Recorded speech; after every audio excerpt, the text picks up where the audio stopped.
hashtag Yon Gang. That one started out fake and ended real. Mine started real. Oh, did it? It's always real for you, huh? The struggle is real? Yes. Yes, it is. All right. Well, today we have a lot of interesting things going on in Daniel. Yeah. Because we're still in Daniel. Because damn, Daniel. Had to do it, didn't you? I did. Mm-hmm. You know me, hun. Mm-hmm. Anyways, last time, if you guys don't remember, we had visions, a couple of visions from Daniel. One had a whole bunch of like genetically enhanced creatures made by God that came out of the sea for some fucking reason, even though they're not sea animals. And then we had a ram fucking with a goat, or a goat fucking with a ram. I don't know. It was some kind of metaphorical meaning to that. But anyways, so all of that really took a lot out of Daniel, and he had to have a power nap. Okay. Fast forward 7 years. Okay. From the time he had these dreams.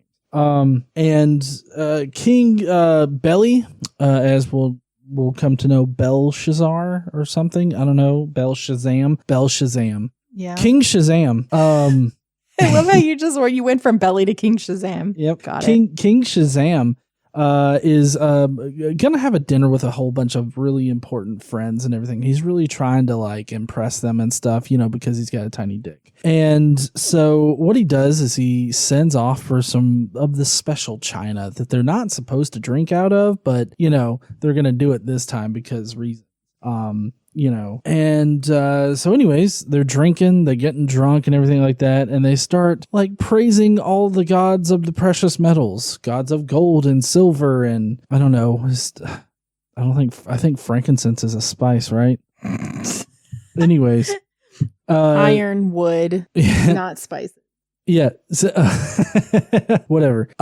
So anyways, what, I'm not telling you, or I haven't told you yet, is that this special china is actually God's special china. And when you drink out of God's special china that he keeps in the back that you're not supposed to fucking touch, and then you praise other gods while you do it, it gets him a little bit pissed off. So God pulls the greatest magic trick of all. Mysterious fingers, bloody fingers appear out of nowhere, right in the middle, on the middle of the table, and they float over to the wall and write something, incoherently on the wall, and then just disappear. Obviously, this is Yahweh doing it because this is actually the first time he's ever used bloody fingers appearing in the middle of a room, but obviously Yahweh is the one that has done this. So, King Shazam tries to get a bunch of people to come and decipher it. Like he calls upon magicians, those crystal fucks that love to do like the little crystal things or lick those bath salt lamps or something. He gets them in there to see if they can do it, but they're all high on like really, really good shrooms or bath salts or something. And so they can't do it. Everybody that tries does not know what the fuck is written in bloody ink on the wall. And, so finally, King Shazam says, hey, anybody that comes in here and can decipher what the fuck was written on the wall by the floating fingers, because apparently he's not scared by the fact that floating fingers wrote on the wall. He's scared by the fact that nobody can read whatever the fuck was written there. And so he would give them a special prize. He's going to bling them out. He's going to dress them in purple or something. Apparently purple was like important or something like that. And he's definitely going to give them, what is it called? A Prince Charles, where they pierce the dick and you get like a little bell. That is not what we discussed. It's going to be diamond encrusted though. So it's like really special and you can hear yourself coming from a mile away. It's not what we discussed. Anyways, it doesn't matter at this point, honey. Okay. So anyways, Shazam's mother then comes in and told him that there was a guy in the kingdom that had God directly planted in his asshole at one point. And so that maybe, just maybe, you might want to talk to him, the guy with God coming out of his ass. And so Daniel, being the guy with God coming out of his ass, is brought in to describe what's written on the wall. And Daniel was promised to get his ride pimp, which I'm guessing is the Prince Charles things on the dick. And then also, he's going to be blinged out and everything like that. He's really going to get done up really great. And apparently, as Daniel is explaining I believe Daniel's explaining this to him. If you'll remember back to Nebuchadnezzar, apparently he was arrogant at one time. And he was, Imagine that. Yeah, I know. He was full of pride, and he thought that he was swinging with a big dick. Okay, but God cut him down a little bit to the nubs. He gave him a nubby dick. Until Nebuchadnezzar apologized and bent the knee and kissed the ring. Okay, so that's pretty much what Shazaam hasn't done. Is Shazaam has not bent the knee, kissed the ring, and sucked his dick. So he's drinking out of his china, and he's drinking out of his china while worshiping other gods, while sucking other god dick. So it's like this is beyond arrogance and pride. This is like filleting somebody else. Okay, so anyways, the wall writing apparently said that, oh hey Shazaam, your fucking days are numbered. You're gonna get shot down in the streets. Okay, there's gonna be a drive-by with a gangster rapper, and he's gonna Tupac your ass. Okay. Also, another thing, all your shit's getting divided up among everybody else. Okay, we're not gonna do this whole people inherit what you get. No, fuck you. You're just done. You're done and dusted, motherfucker. And that's what was actually written on the wall. There was like a whole paragraph kind of thing. It was a very intense transcription of it. So just the general gist of it: Tupac, and he's out. He's fucked. So Daniel then got blinged out because he was able to decipher the wall of text, the little rant that was written on the wall by the fingers. And that night, Shazaam got capped, Tupac style. Just done. He got killed. And then Darius the Beer King took over. Yeah, Darius the Beer King. Now imagine Darius, okay, he's got that helmet on that has the two beers with the little tubes running down, and he's like, woo! Yeah, I'm king. Woo! John. Yeah. That's the wrong kind of mead. Whatever. Anyways, he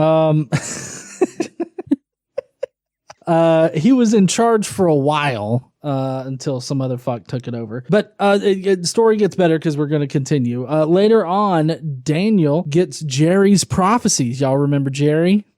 Jerry's prophecies, and it just completely blows his mind. What the fuck? He really hyper zones in on the 70s, he really zones in on the whole 70 years in exile kind of thing, and it's just really he really focuses in on that. He's apparently there is a restoration coming, according to Jerry's stuff, as we remember, right? There's a restoration coming back, and Daniel calls upon God with his hand phone, just bling bling. I think that was God actually ringing my phone a second ago, but just bling bling, and he calls him up, and he's just on the phone. He's like, listen, God, I really don't want to wait more time to be in exile. Could you just sort of like fast forward this shit? I just really don't want to wait no more. And God listens to Daniel's bullshit, okay, but he's just whining about it, and he doesn't want to have to wait the amount of time he's supposed to wait, and so he's just being a little impatient fuck. Okay. He just needs to learn some patience, and maybe God won't get pissed off. Well, anyways, Gabriel, he comes down and to tell Daniel about the 77s. Now you might be wondering what the 77s are. No, it is not some kind of like dance group or hip hop group or anything like that, although that would be kind of cool. It's essentially 70 weeks that are supposed to occur to pass before the anointed one comes, or Jesus. So like Jesus planning a trip to come in like 70 weeks. What's this? 70 till the end times. Well, until under this view, the end Jesus is coming in 69. Nice. Jesus does come, but I mean, he's supposed to come like right there near the end. He's supposed to restore everybody before the end comes. Yeah. So until Jesus comes, the anointed one, some people are going to get put to death because fuck these people, right? Mm-hmm. Some people are going to get restored and into a covenant, with God, a new covenant with God.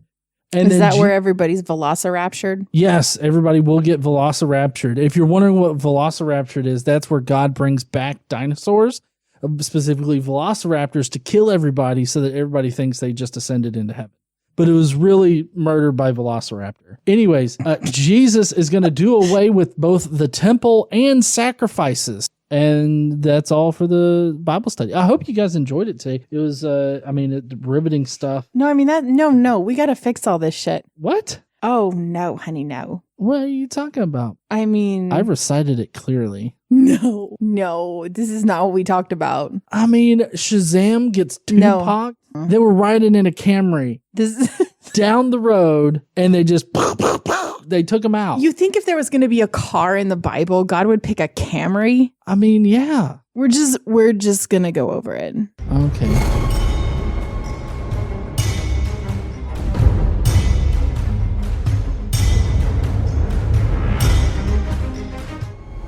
What's up, heathens? How y'all doing? So we had a little bit of a talk in the intro, and apparently I got some things wrong.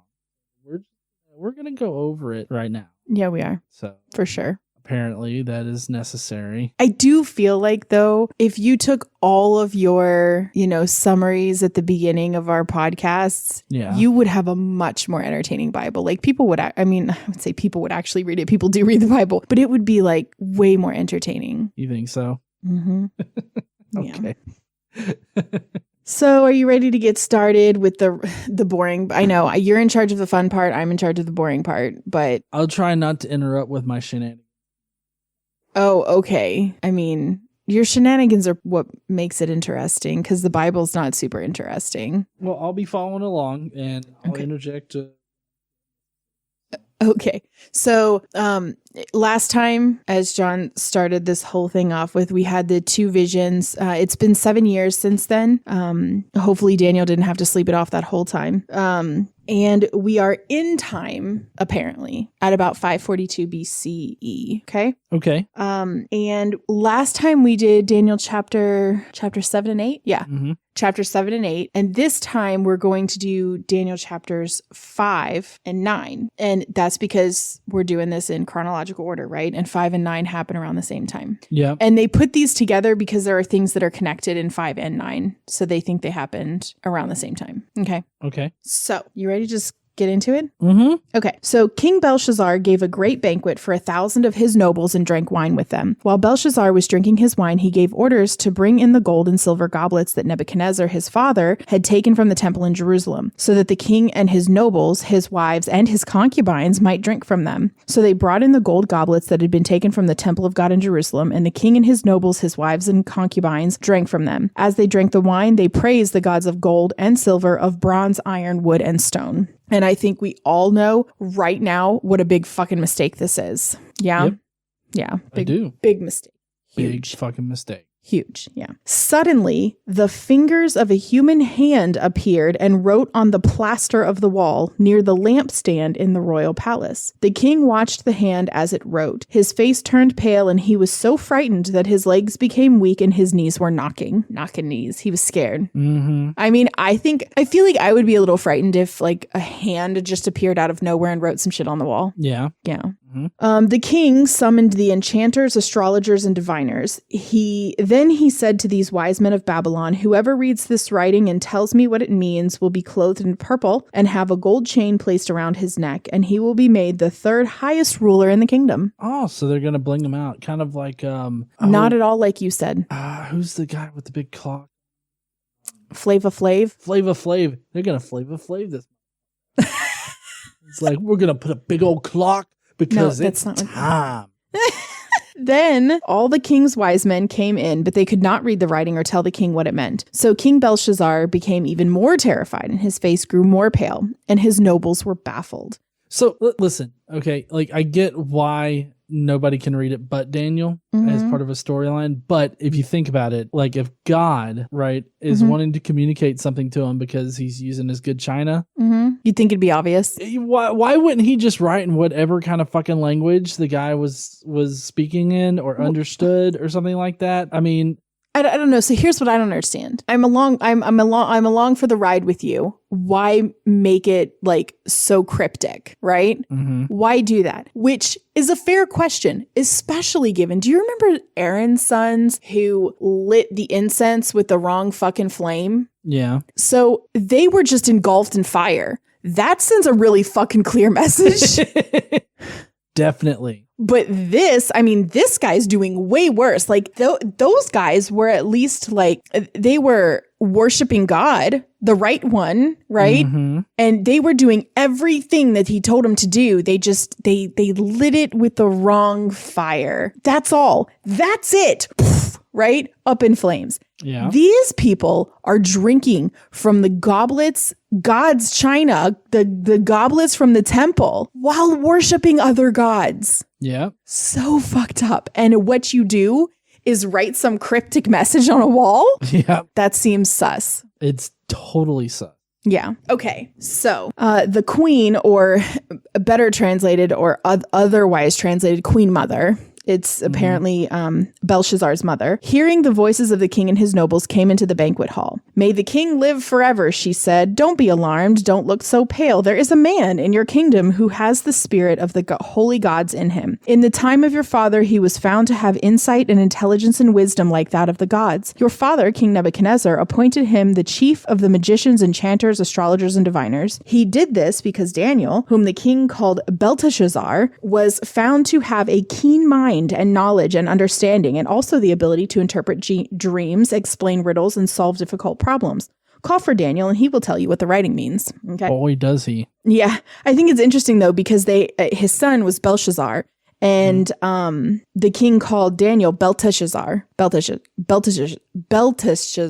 Isn't that weird? Yeah. Yeah. Anyway, so Daniel was brought before the king, and the king said to him, "Are you Daniel, one of the exiles my father the king brought from Judah? I have heard that the spirit of the gods is in you, and that you have insight, intelligence, and outstanding wisdom." I'm really not sure why Belshazzar is acting like he doesn't know Daniel. Yeah. Yeah.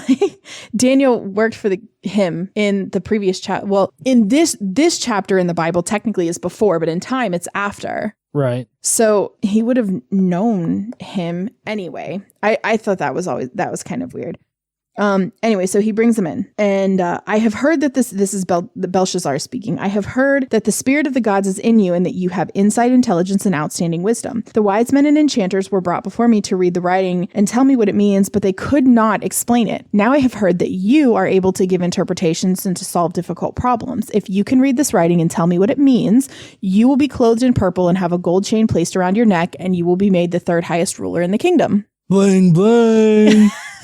Then Daniel answered the king, "You may keep your gifts for yourself and give your rewards to someone else." Damn, Daniel. Damn. "Nevertheless, I will read the writing for the king and tell him what it means." So basically he says, "I'll interpret this for you, but you can keep all of your bling." You can keep your giant clock and your gold Superman cape. I don't want any of it, okay? God don't like that shit. "Your Majesty, the Most High God gave your father Nebuchadnezzar sovereignty and greatness and glory and splendor. Because of the high position he gave him, all the nations and peoples of every language dreaded and feared him. Those the king wanted to put to death, he put to death. Those he wanted to spare, he spared. Those he wanted to promote, he promoted. And those he wanted to humble, he humbled. But when his heart became arrogant and hardened with pride, he was deposed from his royal throne and stripped of his glory. He was driven away from people and given the mind of an animal. He lived with the wild donkeys and ate grass like the ox, and his body was drenched with the dew of heaven, until he acknowledged that the Most High God is sovereign over all kingdoms on earth and sets over them anyone he wishes. But you, Belshazzar, his son, have not humbled yourself, though you knew all this. Instead, you have set yourself up against the Lord of heaven. You had the goblets from his temple brought to you, and you and your nobles, your wives, and your concubines drank wine from them. You praise the gods of silver and gold, of bronze and iron and wood and stone, which cannot see or hear or understand. But you did not honor the God who holds his hand in your life and all your ways." So you done fucked up. So here's what I'm getting out of this one particular part in Daniel. Okay. Is that the only thing that pissed God off was that Belshazzar Mm-hmm. did not praise God. The right one. Or thank God, right? The right one. He honored other gods and not the most high God. Right. Yeah. So if he changed what he did to, instead of all the other pagan gods, to just honoring regular God, regular God. Yeah. Yahweh God. Yeah. Then like having the concubines and all of that partying and everything would be fine. Like God's fine with that. I mean, he never mentions that is the problem. The problem is that they have the goblets from the temple. They drank wine from them and praised the gods of silver, gold, bronze, iron, wood, and stone. Well, yeah, but I guess what I'm kind of getting at is, the whole... the problem is that they did not honor the God who holds his hand in your life and all your ways. Yes. The problem is that they didn't worship the right one. Right. And so the other stuff doesn't matter. I mean, perhaps not. Yeah, I mean, it seems to have not had, because God didn't see a problem with it until he was like, hey, is he praising those other gods over there? The focus certainly seems to be, we can't say for sure that God wouldn't have had a problem with it, but the focus sure seems to be on the fact that they worshiped other gods and not him. Right. Yeah. Okay.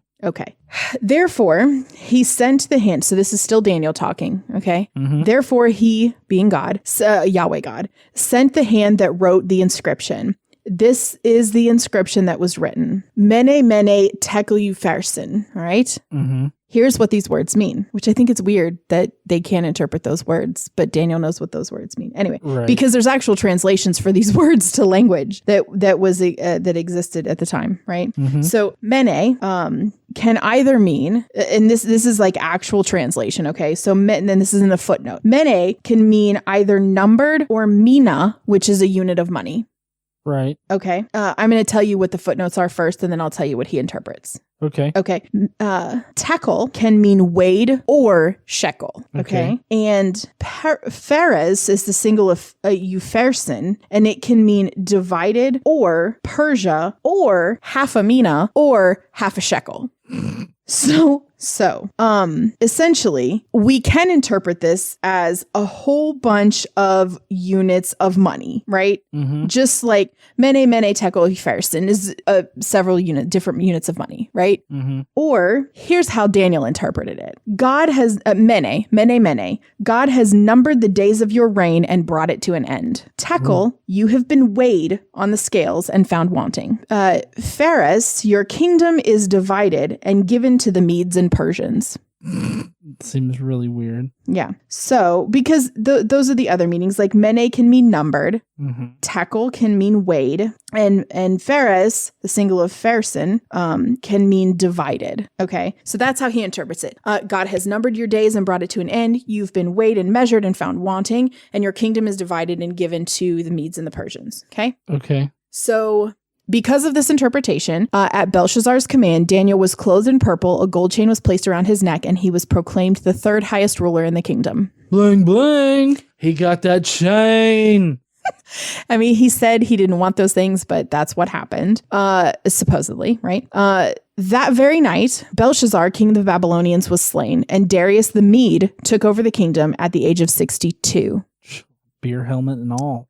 Now, couple of things. 62 is going to be maybe important, and we'll get there. That he was 62. Darius the Mede, within history, nobody is really sure who this person is. It is definitely not Darius of Persia, who comes into power 20 years later. Yeah. Like I said, within history, they're not exactly sure who this Darius the Mede is. Okay. But he does have control over Babylon for about 3 years before he essentially sees his own writing on the wall and hands over Babylonia to the ascending Persian Empire. Yeah. Okay, so that's where we are there. Now, we're going to move into Daniel chapter 9. Okay, so Belshazzar is dead and Darius is our king. Within the first year of Darius the Mede's reign, Daniel acquires a copy of Jeremiah's prophecies. And copies of Jeremiah's prophecies have been circulating among the exiles ever since Baruch, remember Baruch? Mm-hmm. Ever since he penned them 20 years earlier.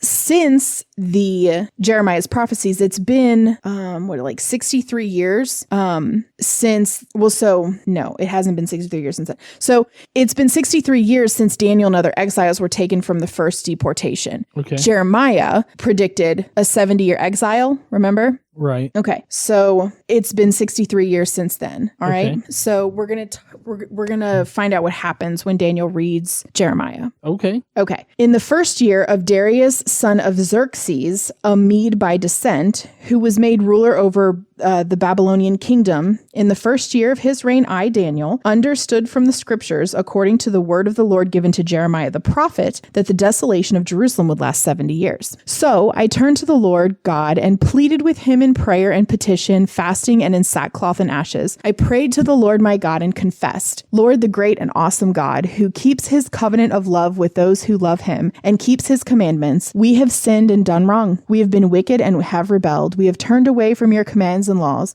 We have not listened to your servants, the prophets, who spoke in your name to our kings, our princes, and our ancestors, and to all the people of the land. Lord, you are righteous, but this day we are covered with shame. The people of Judah and the inhabitants of Jerusalem and all Israel, both near and far, and in all the countries where you have scattered us because of our unfaithfulness to you. We and our kings, our princes, and our ancestors are covered with shame, Lord, because we have sinned against you. The Lord our God is merciful and forgiving. Even though we have rebelled against him, we have not obeyed the Lord our God or kept the laws he gave us through his servants and prophets. All Israel has transgressed your law and turned away, refusing to obey you. Therefore, the curses and sworn judgments written in the law of Moses, the servant of God, have been poured out on us because we have sinned against you. You have fulfilled the words spoken against us and against our rulers by bringing on us our great disaster. Under the whole heaven, nothing has ever been done like it was done to Jerusalem. I mean, I don't know, the whole flooding the whole earth and killing everybody was kind of an overreaction.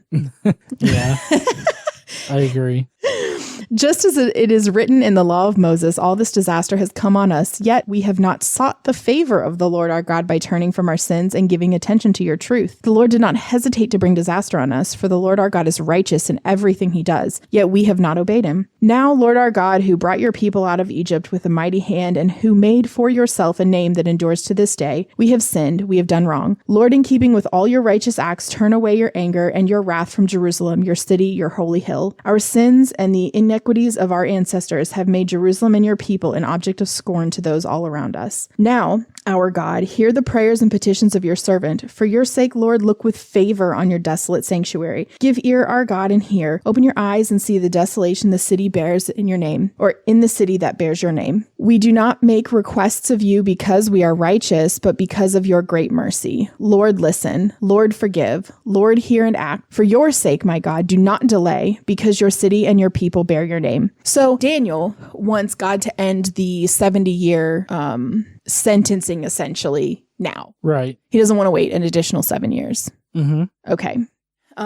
So this is going to be an interesting part. We're probably going to have a little bit of discussion here coming up. All right. So Daniel's in the middle of doing all this praying, asking God to forgive and see and stop this whole exile business, right? Yep. And the angel Gabriel appears to him. Okay. Okay. While I was speaking and praying, confessing my sin and the sin of my people Israel, and making my request to the Lord my God for his holy hill, while I was still in prayer, Gabriel, the man I had seen in the earlier vision, from last week, came to me in swift flight about the time of the evening sacrifice. He instructed me and said to me, Daniel, I have now come to give you insight and understanding. As soon as you began to pray, a word went out, which I have come to tell you, for you are highly esteemed. Therefore, consider the word and understand the vision. 77s are decreed for your people and your holy city to finish transgression, to put an end to sin, to atone for wickedness, to bring in everlasting righteousness, to seal up vision and prophecy, and to anoint the most holy place. So let's stop there because we have to kind of explain this. 77s, not 77s, 77s. Okay. Right. Sevens is also interpreted as weeks, 70 weeks. Okay. Okay. So when we talk about a 7, we're talking about a week. However, there is some consensus based on putting things together that may or may not necessarily go together, that each 7 is a week of years. Okay. Now, this could be, I think some of the interpretation of it coming from a week of years is partially where Daniel just read Jeremiah, and there was a 70-year exile. Mm-hmm. So 70 sevens is 70 weeks, or 70 weeks of years. Okay. So a week of years is 7 years, right? Right. 1 week would be 7 years. Mm-hmm. Okay. My opinion on this is it's an apologetic, because it's supposed to be 70 weeks, according to the translation, Mm-hmm. until the Messiah, until the end of times. All right. Okay. But that definitely doesn't happen. And it would be, and we'll get there, 69 sevens until the Messiah comes. Right. Well, so it's definitely not 69 weeks. Right. So I think this whole weeks of years thing is an apologetic. Also, kind of how they align these weeks is an apologetic to try to get it to match up with when the Messiah is here. Okay. Okay, so that's just my personal opinion. But we'll continue. Know and understand this: from the time the word goes out to restore and build Jerusalem until the anointed one, the ruler comes, there will be 7 sevens and 62 sevens. It will be rebuilt with streets and a trench, but in times of trouble. Okay. So as far as when the word goes out and when these 77 are going to start, or when they're supposed to end or whatever, just the time frame of the 77s in general, there's a few events that are typically linked with this call. And it is, one thing to understand is that they date the book of Daniel to the 6th century, but it's really not written then, but that's when they date it too. So they can literally just pick any point in time in which for this stuff to start. But they do have one decree that was issued in between 538 and 536 that concerned rebuilding the temple, because that's what this whole rebuilding the temple thing is when it's supposed to start. It was like a signifier. Yeah, and this passage says, "Know and understand this: from the time the word goes out to restore and rebuild Jerusalem until the anointed one, the ruler, comes." Right. Mm-hmm. And so there's it's in 2 Chronicles 36:22-23, and Ezra 1:1-4, and 6:1-5 is where that's stated. And then the city, and then concerning the city of Jerusalem, there's Isaiah 44:28, Ezra 6:12, that was issued in the year 521. A third possible one is actually in Ezra 7:11-26, was issued in 458 BC. And then the last option is actually in Nehemiah 2:1-8, which is apparently, as they date it, to have occurred in the year 444. So basically what they do in order to start these 77s with this time frame is that they pretty much just go with, it definitely was happening in 444. Yeah, because if you do it by weeks of years, right, that's going to put you significantly closer to when they say Jesus lived than anything else. Because there are 4 decrees to rebuild Jerusalem, like John said, between 521 and 444. Yeah, or 538 and. But the reason why they have to pick something around 444 instead of like in the 6th century is that with the 70 weeks of years as it's understood, that puts it like right close to the time that Jesus supposedly is going to die and resurrect. Because I believe if you do the math on the 69 sevens that's supposed to precede Jesus' death, the 444 date actually places his death in 39 AD. Yes. So it's significantly closer than all the other ones. But I do believe that if you go with some of the other dates, you actually end up with a date that's more like the Jesus that existed under King Jannaeus that the Jews talk about in the Talmud. So, I mean, it's just right there in the 1st century BCE and 1st century AD.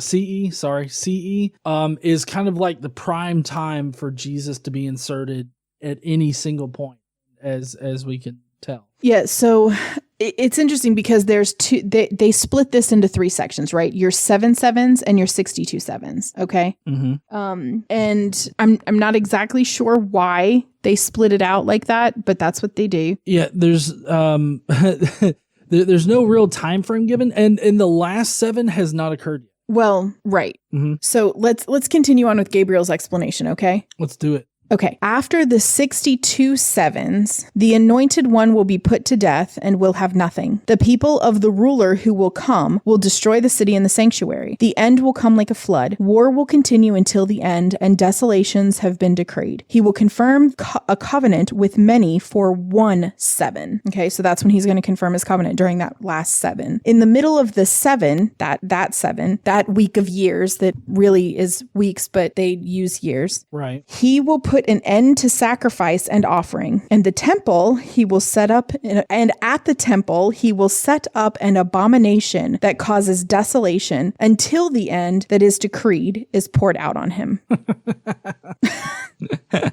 Anyways, go ahead. That's it. Oh. That's the interpretation. Okay. Yeah. So it's interesting. The 7 sevens, or 70 sevens. Obviously, with the weeks thing, it didn't work out. So now we're to years, and they use the Jeremiah writings based on years. The 62 in Daniel, they're also saying could have come from the fact that Darius the Mede was 62. Yeah. So they link a lot of things. Apologists link a lot of things in Daniel 5 and Daniel 9. Okay. Okay. So that's why they're put together. They think they were written at the same time. Okay. So that's it for today. All right. Next time, we're going to do Daniel 6, which we've skipped for a couple weeks. And Daniel 6 is Daniel in the Lion's Den. Oh, So that's going to be very interesting. I'm going to have to do a little bit of research, but because a few, like the resurrection stories with the tomb and everything like that, heavily pull from this particular chapter of Daniel.